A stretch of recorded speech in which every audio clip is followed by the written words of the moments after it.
Hello guys, ito na. Ang digmaan ng pansit ba ito bukas? Ubus na kasi yung stock natin ng mga pan-toppings. Kaya nagluto ulit ako.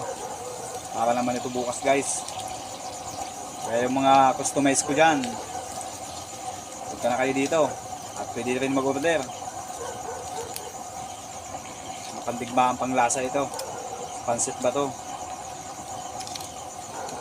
Tsaga lang, kahit konti lang ang dilensya, masaya na ako nun. Basta mabigyan ko lang kayo ng pansit ba to, pandigmaan. Doon pagmalupitan na pansit ba to dito sa Binangunan. Kaya yung mga taga Binangunan dyan, gumising na kayo,